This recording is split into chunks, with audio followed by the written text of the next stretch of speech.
പശ്ചിമേഷ്യൻ സംഘർഷത്തിൽ ചർച്ച നടത്താൻ അമേരിക്ക സന്നദ്ധത അറിയിച്ചതായി ഇറാൻ വിദേശകാര്യമന്ത്രി.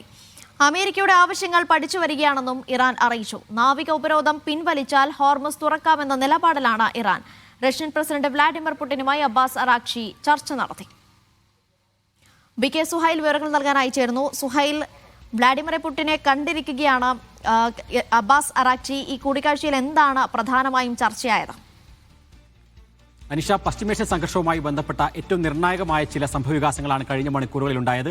അതിലേറ്റവും നിർണായകം ഒന്ന്, നേരത്തെ സൂചിപ്പിച്ചതുപോലെ തന്നെ അബ്ബാസ് അറാഖ്ചി ഇറാന്റെ വിദേശകാര്യമന്ത്രി പുടിനുമായി ചർച്ച നടത്തി എന്നുള്ളതാണ്. അതിൻ്റെ ദൃശ്യങ്ങളും അതേപോലെ തന്നെ മറ്റു വിവരങ്ങളും ഇപ്പോൾ പുറത്തു വരികയാണ്.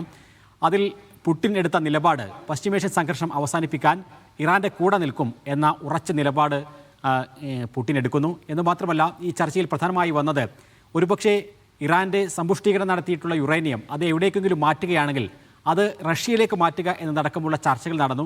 അക്കാര്യത്തിലടക്കം പോസിറ്റീവായിട്ടുള്ളൊരു നിലപാട് ഇറാനുമായി ബന്ധപ്പെട്ടുകൊണ്ട് പുടിൻ എടുത്തു എന്നുള്ളതാണ് നമുക്ക് അറിയാൻ സാധിക്കുന്നത്. എന്ന് മാത്രമല്ല, ഏതെങ്കിലും അർത്ഥത്തിൽ ഈ യുദ്ധത്തിൽ സഹായിക്കുകയാണെങ്കിൽ അത് ഇറാൻ എല്ലാവിധ സഹായവും നൽകും, അതിജീവനത്തിനുള്ള എല്ലാ കരുത്തും പുടിൻ നൽകും എന്ന വാഗ്ദാനം കൂടി പരസ്യമായി തന്നെ പുടിൻ നൽകുകയാണ്. അതോടൊപ്പം തന്നെ ഈ ഒരു യുദ്ധം അവസാനിപ്പിക്കുന്നതിന് വേണ്ടിയുള്ള ഒരു ചർച്ചയുടെ ടേബിളിലേക്ക് ഇറാനും യു.എസും എത്തുമോ എന്നുള്ളതാണ് ഏറ്റവും നിർണായകം. അക്കാര്യത്തിൽ ഇറാന്റെ നിർദ്ദേശങ്ങൾ അമേരിക്കയുടെ ടേബിളിൽ എത്തിയിട്ടുണ്ട്. അതിലേറ്റവും പ്രധാനം നാവിക ഉപരോധം പിൻവലിക്കുക ഹോർമുസിലെ എന്നുള്ളതാണ്. അങ്ങനെ പിൻവലിച്ചാൽ ഹോർമുസിലെ പ്രതിസന്ധി അവസാനിക്കുമെന്നും യുദ്ധം അവസാനിപ്പിക്കാമെന്നും ഇറാൻ പറഞ്ഞിട്ടുണ്ട്. അക്കാര്യത്തിൽ അമേരിക്ക ചർച്ചയ്ക്ക് തയ്യാറാണ് എന്ന ഒരു നിലപാട് അറിയിച്ചതായി റോയിട്ടേഴ്സ് ഇപ്പോൾ റിപ്പോർട്ട് ചെയ്യുകയാണ്. അങ്ങനെയാണ് എങ്കിൽ അമേരിക്ക അതിനു പകരമായി ചില മറുപടികൾ നൽകിയിട്ടുണ്ട്. ആ മറുപടികൾ എന്തൊക്കെയാണ് എന്നുള്ള അക്കാര്യത്തിൽ ഒരു വിശദമായ പരിശോധന നടത്തും എന്ന് ഇപ്പോൾ ഇറാന്റെ വിദേശകാര്യമന്ത്രി അബ്ബാസ് അറാഖ്ചി പറയുകയാണ്.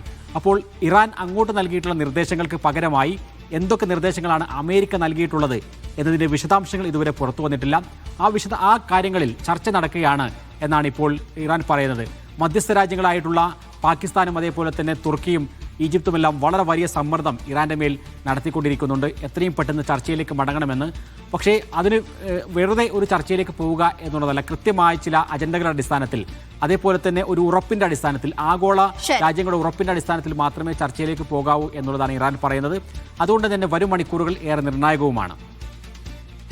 ശരി, ബി.കെ. സുഹൈലാണ് വിവരങ്ങൾ നൽകിയത്.